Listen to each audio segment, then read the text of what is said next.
Welcome again, class. This is question 5.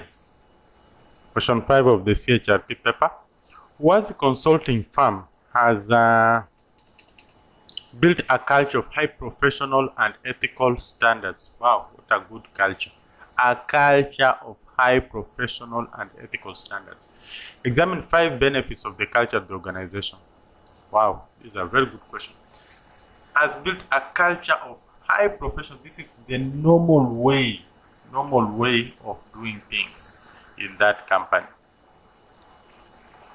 So the culture is of high professional and ethical standards. What are the benefits of this culture to the organization? High professional and ethical standards.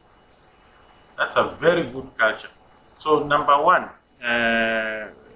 it encourages high level productivity and performance. High level productivity and performance. Why?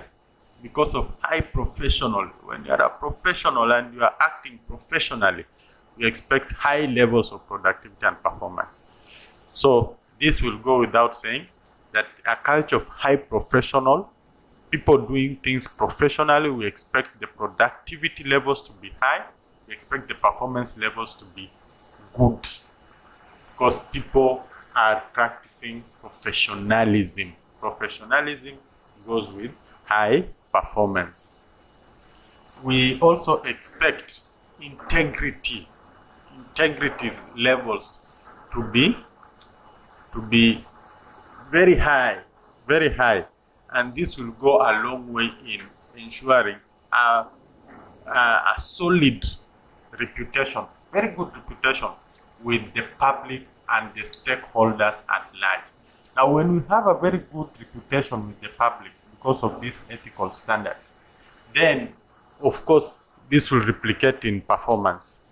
They will come in numbers. People want to associate with ethical companies. They trust ethical companies. So we expect the performance of that company to grow over time, and the brand of that company also to keep on, solidifying and growing. So integrity levels are expected to be very high as a result of this culture of high ethical standards, which will go a long way in building the reputation and brand of the company.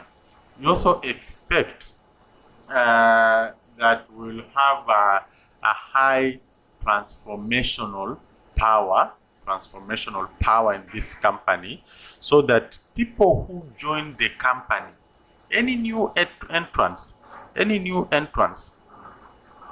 will generally be transformed to behave this way, because this is the culture of high professional and ethical standards is the normal way of doing things in that company. So whenever we have a new person joining the organization, he is likely to be transformed into a highly professional person, or a person with an ethical standard. That is something that is so good, and as a benefit is that it will be transforming people. That organization will be a transformation, will have the transformational power. So it will be nurturing people to be good people, which is a benefit to the organization and the public at large. Then, of course, we'll also have a healthy team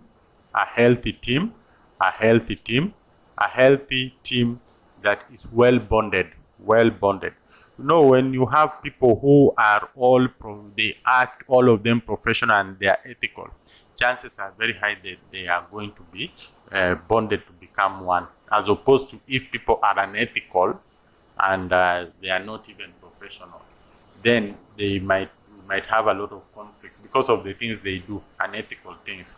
But if they are ethical and they are highly professional, it's very easy that they will bond, and the results will define their stay together. Then the other thing is that we are likely to have reduced turnover, and this is because of the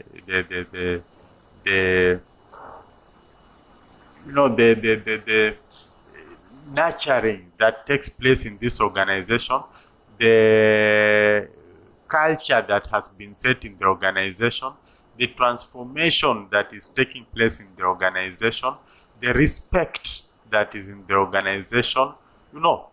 There is something about a culture of high professional and ethical standards that people will always want to be associated with. You will not have stress. Go to organizations that are not highly professional. Go to organizations that are not ethical. Then you realize what we are talking about. There's a lot of stress and people are doing things. There are a lot of court cases. There are a lot of, every day there are issues in this organization. This has done that. This has done that. Unethical, everything unethical. So every day, people are stressed. People are always looking for excuses. People are always looking, absenteeism defines the day because they are trying to escape their acts, which they did unprofessionally.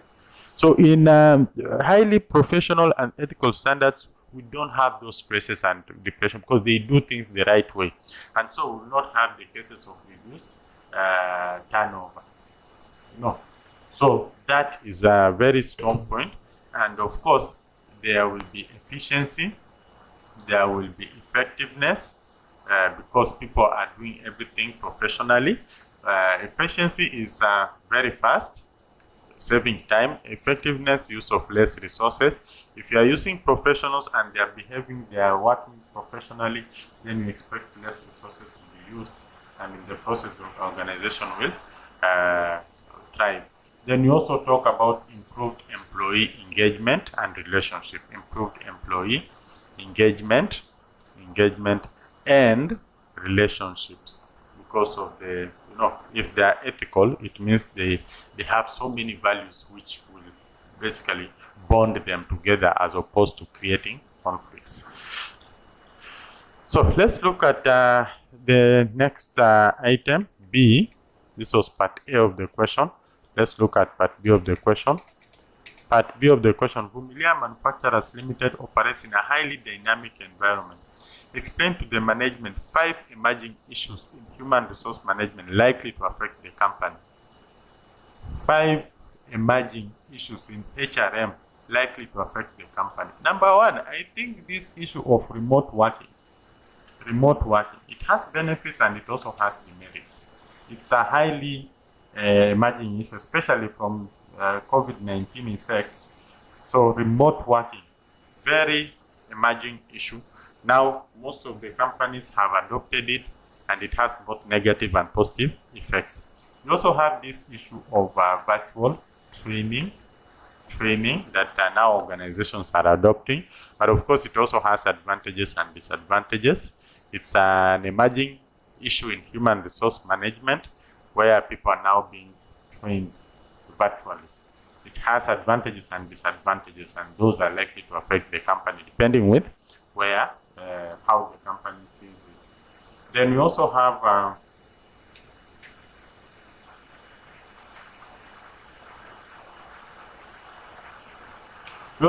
the hybrid structure.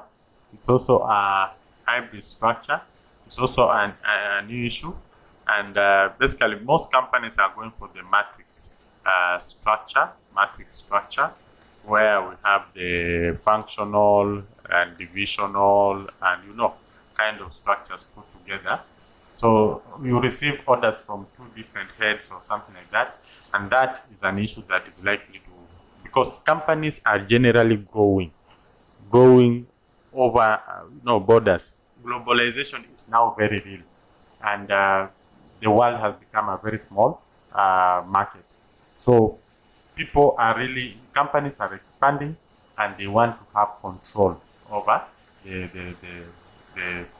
all the structures. So hybrid structures, still an emerging issue that is likely to influence human resource and the company greatly.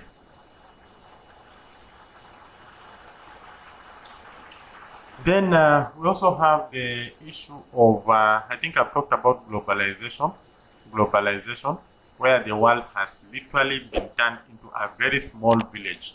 Now that every company is competing globally. There's no single company that doesn't compete globally. Every company is competing globally. This is a very serious emerging issue, not necessarily human resource, but I think we can look at it from human resource perspective, where people are now also being exported as expatriates. Like Kenya has exported so many people outside to those other countries, and you know that at the end of the day, it's likely to affect the company. Whichever way you look at it, likely to affect the company. Then we also have this issue of where the human resource management are now not so much on the qualifications. Instead, they look so much on the experience and skills. Experience and skills when it comes to recruitment. This is also an emerging issue in human resource management that is likely to affect the company, most likely positively, but it depends. Most organizations will now want to know what skills the person has as opposed to the qualifications that he has. The HR is slowly moving away from the qualification and looking at the skills and what the person can do for the company. Then we also have another emerging issue in HR is the use of analytics and metrics. Analytics and metrics. This is also an emerging issue in HR, where now there are a lot of measurement criteria where performance is now being measured. HRs are now insisting on measuring performance based on the metrics that they have. They have developed metrics and they are still developing some of these analytics to help them determine the performance levels and compare with what is expected for decision making. So this is also an item that is coming up and is likely to affect the company positively, because they say when you measure performance, chances are very high that you are improving the performance. Then you also have the employee monitoring tools, and most of these tools that we are talking about here are now digital, like the clock in, clock out, the CCTVs. We have at least we have so many digital facilities that are now coming up to monitor what the employees are doing without necessarily the walking around, which is something that is good because the control is the employees are under control and under watch, and without necessarily inconveniencing them or feeling that they have been attacked or something like that. Then we also have transformational leadership,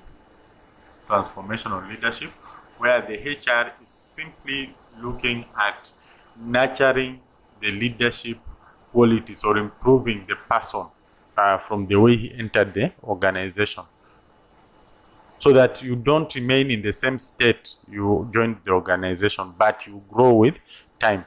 That is also very important. One of the emerging issues in HR. HR are very keen on ensuring transformational leadership, and of course that will affect the company also most likely positively. There's also this emerging issue in HR management where the HR insists on being the business partners. They want to participate in the decision making of the organization, and most of the HR have actually booked a slot in the decision making table. So they are part and parcel by virtue of the strong docket they hold, where you have so many employees and that employees determine to a greater extent the success levels of an organization. So that gives them a bearing, which of course will most likely affect the company positively. So these are some of the things that are happening in the HR department that are likely to affect the company. They are the emerging issues in HR. Business partner, where HRs want to be seen as business partner as opposed to just administrators. They are nurturing now transformational leadership. They are now embracing employee monitoring tools in their places of work, digital ones, and then they are making use of analytics and metrics. They go for experience and skills as opposed to qualifications. The world is becoming small, and they can hire or even move the organization to where cheap labor is. That is also a possibility. You move the organization or you outsource the organizations to where cheap labor is. That's also a possibility because of globalization. Hybrid structures to ensure maximum accountability of the employees, virtual training, remote work. These are some of the things that are happening, and all of them are likely to have an impact to the company. It can be positive or negative. Thank you. That marks the end of this question. Let's meet in the next question.